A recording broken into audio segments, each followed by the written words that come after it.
Aqui fica a região de Santana. Eu moro aqui, quer dizer, moro no bairro do Jardim São Paulo.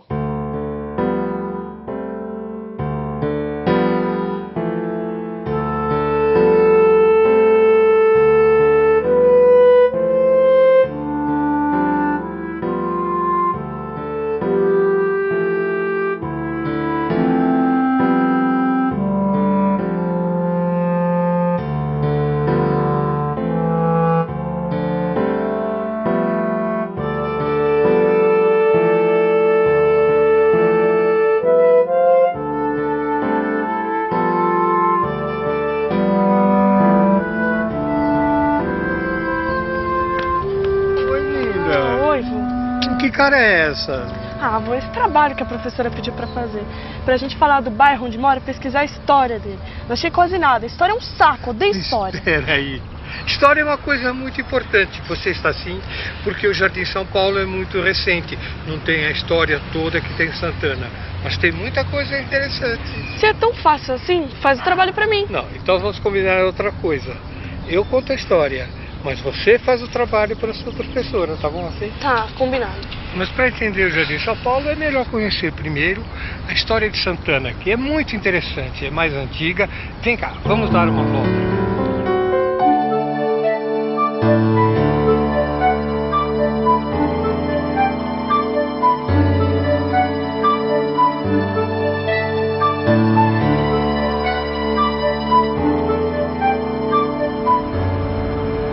Olhando hoje, é até difícil imaginar como era São Paulo na época de sua fundação.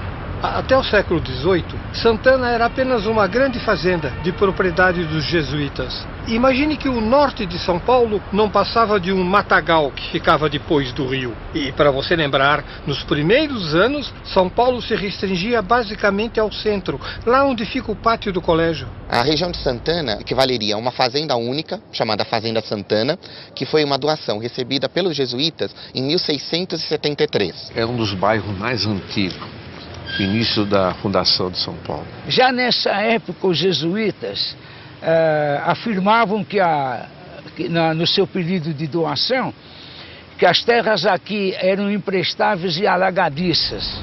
O povoamento de Santana foi bem lento. Só a partir do século XIX é que a região progrediu. E uma das condições para isso ocorrer foi o uso do transporte animal, para vencer a topografia acidentada de Santana. E mesmo assim, foi preciso primeiro construírem uma ponte ligando Santana ao centro para que todo esse desenvolvimento acontecesse. Ah, essa eu sei, a Ponte das Bandeiras. Não, a Ponte das Bandeiras veio bem depois. Antes havia a Ponte Grande. A marca de construção principal da região de Santana se deu em 1700, com a formação da Ponte Grande. Ela servia não só para passagem humana, mas para passagem de gado. E devido à passagem do gado e ao excesso de chuvas na região, constantemente ela estava depredada ou sofrendo inundações. Daí é que nós podemos deduzir que as enchentes de São Paulo existem muito antes do que nós. A região da Ponte Grande era uma área alagadiça, um verdadeiro pântano. Então faz muito tempo que tem alagamento por aqui. Pois é. E essa área aqui eram lagoas de extração de areia. E meu sogro havia adquirido um pedaço dessa lagoa e meu marido, vindo a possibilidade de ocupar essa área, começou um trabalho de aterrar essas lagoas. Sabia que naquela época os moradores de Santana eram considerados caipiras? Peraí, vô, caipiras? Isso mesmo. Até 1930, mais ou menos, aqui era chamada de colônia mesmo. Era uma área não urbana, mas era uma área ainda que tinha muita coisa de melhoramentos que não era possível. Mas voltemos um pouco à história. Lembra de José Bonifácio de Andrade Silva? O patrono da Independência. Esse mesmo. A sede da Fazenda Santana servia de residência à família dos Andradas. Sabe a rua Alfredo Pujol, aonde tem o quartel do Exército? CPOR, lógico que sei. Lá era a sede da Fazenda Santana. Foi lá que José Bonifácio escreveu o texto do famoso Dia do Fico. Ah, isso eu lembro. Quando Dom Pedro decidiu ficar aqui no Brasil, ao invés de retornar a Portugal. Pouco tempo depois declarou a independência em 1822, mas quer dizer então que foi ali? Exatamente. Olha o Dom Pedro II atravessando a Ponte Grande com a sua comitiva. Mas então era assim antes de ter a Ponte das Bandeiras? Era assim até quase metade do século passado. A Ponte das Bandeiras só foi possível construir depois da retificação do Tietê. Por ser caudaloso, ele era cheio de curvas. Então, por necessidade de funcionamento dessa cidade, ele teve que ser retificado. Mas a retificação deveria criar a vazão primitiva do rio. Então, ele foi alargado. A Ponte das Bandeiras nasceu com uma simbologia em homenagem aos bandeirantes, um marco histórico para a cidade de São Paulo e uma via de ligação com a Zona Norte. A Ponte das Bandeiras foi inaugurada em 1942, numa estrutura de concreto armado, de cerca de 120 metros de comprimento por 33 de largura. Repare como a região próxima da Ponte das Bandeiras era bem diferente. Nossa, era bem diferente mesmo. Não tinha ainda a marginal de Tietê, nem o Anhembi existia. Pois é, em pouco mais de meio século, o povoamento mudou muito a paisagem de São Paulo. O crescimento de Santana também se deu com a vinda da Light aqui para São Paulo. Porque todo o transporte que existia na época, evidentemente, era através de tração animal. Na época só tinha esse tipo de transporte? Nessa época era na base do cavalo, do boi, do burro. Mas esse transporte de bondes se dava praticamente no centro da cidade.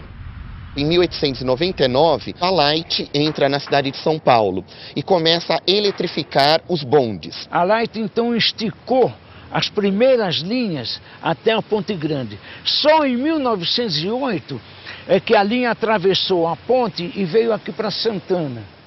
A condução, depois quando fui estudar na cidade, era tomar o bonde, então íamos novamente até ali perto do Colégio Santana. Nós tínhamos, na época aqui, nós tínhamos o bonde.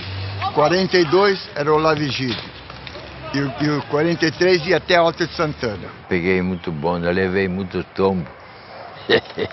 Mas era o povo que Deus me deu, era uma tristeza a condução. E eu ficava no estribo, eu estava em cima de dois, me segurando a marmita, né? Vinha aqueles caminhões de leite de manhã, e para mim aquilo ia me pegar. Joguei fora a marmita, me agarrei, subi, porque senão o ônibus me pegava, o caminhão me pegava. Nessa época já vinha para Santana a estrada de ferro da Cantareira, então os bondes da Light paravam todos lá embaixo, na Voluntários da Pátria, na Rua Olavo Virgílio. E tinha os trenzinhos também, da Cantareira, que ia até o Horto Florestal, e tinha um que passava ali embaixo, perto da penitenciária, e tinha uma estação chamada Areal. Em 1893, nós tivemos a inauguração do famoso Tramway da Cantareira, que começou a fazer a união do chamado Centro Velho da cidade com a região norte. Aqui existia o trem, a gente ia muito fazer piquenique na Cantareira e muito na Vila Galvão. Nós tínhamos uma turminha de garotos e nós íamos nadar aqui na Ponte Grande. Havia uns moleques mais corajosos que ficavam esperando o trem. O maquinista apitava e os garotos ficavam esperando. Quando o trem estava quase chegando neles, aí eles se atiravam no Rio Tietê. Inicialmente, o tramway da Cantareira era utilizado para o transporte de material para o reservatório de água da Cantareira, e não para o transporte humano, embora muitos moradores da região acabassem pegando carona no trem. Isso acabou se popularizando e, principalmente aos finais de semana, o trem começou a transportar passageiros, até acabar se tornando também um trem de passageiros. Entre as várias estações pelas quais o trem da Cantareira passava, uma se popularizou na cidade de São Paulo a partir da canção Trem das 11, de Adoniran Barbosa. Moro em Jaçanã, se eu perder esse trem, que sai agora às 11 horas, só amanhã de manhã. O trem da Cantareira termina de vez suas atividades no ano de 1964 e antes disso ele já tinha sido englobado pela Estrada de Ferro Sorocabana. 1933 é o ano de entrada de ônibus no transporte público de São Paulo. Nós tínhamos condição aqui, Jardim São Paulo era o ônibus 46. Ele vinha da Praça do Correio até aqui, essa padaria aqui. Daqui voltava. Era aqui na padaria. Até hoje eu falo ponto final, eu vou no ponto final. Mas era de hora em hora. Então o pessoal saía cedo, ficava lá aguardando, aí alguém guardar o lugar, né? Para depois o pessoal ir para a cidade. Santana também tem uma forte ligação com a aviação. Afinal, aqui é o campo de Marte. Desde quando tem esse aeroporto, vô? Desde 1920. Se você considerar que o primeiro voo de Santos Dumont com o 14 bis aconteceu em 1906, você verá que Santana aderiu muito cedo à ideia de levantar voo. Vô, você nasceu aonde? Aqui em Santana? Não, eu nasci no Carandiru, logo depois que os meus pais se mudaram para São Paulo, assim como muitos imigrantes espanhóis na década de 40, e ficaram por lá. Lá perto do presídio. Só que na época havia a penitenciária, inaugurada em 1920. A casa de detenção surgiu em 1956. Os meus pais acabaram morando numa rua que se chama até hoje Rua dos Espanhóis. Lembra onde mora a tia Nena? É ali. No caso do estado de São Paulo, vieram imigrantes de todos os grupos étnicos, né? Italianos, alemães, portugueses, espanhóis, japoneses, chineses, e a maioria deles se concentrou inicialmente em trabalhos agrícolas e logo na sequência no trabalho da industrialização. A minha família vem de Penápolis, são espanhóis que chegaram no Brasil no começo do século para as lavouras de café, então meu pai foi estimulado a vir para São Paulo.